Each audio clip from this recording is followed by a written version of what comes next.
the economy, because he knows how to do it, and especially in places like coal country and inner cities and other parts of our country that have really been left out.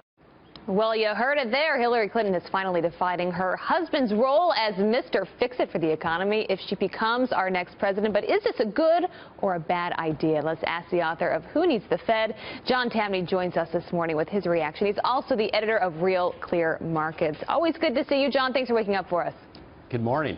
All right, so you heard it there. She wants her husband to be in charge of revitalizing the economy. He spoke out after that, saying it's actually his idea to do it.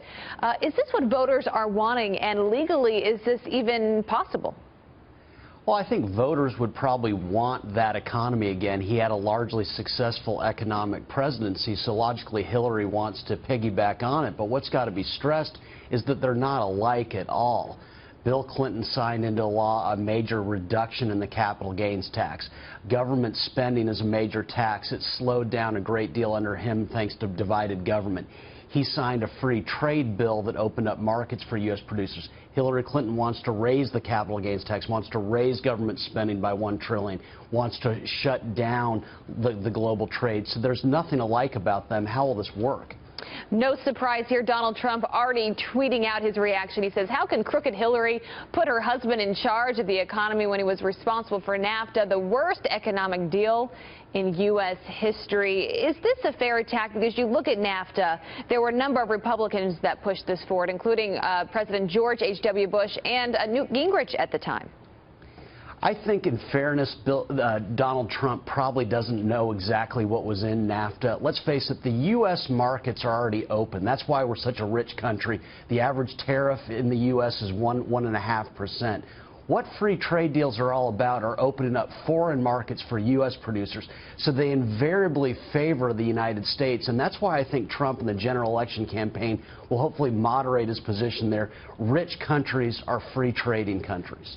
As voters are thinking about who they want as their next president, they're thinking about their life, their job, and the economy, most importantly. Break down Hillary Clinton versus Donald Trump, their economic plans. How will our lives be different depending on each? Well, Hillary Clinton, as politicians tend to do, she talks a lot about jobs.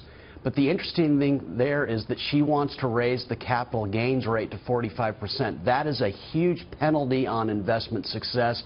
There are no companies and no jobs without investment first. So that's what voters should look out for there. Trump actually has very good ideas on taxes.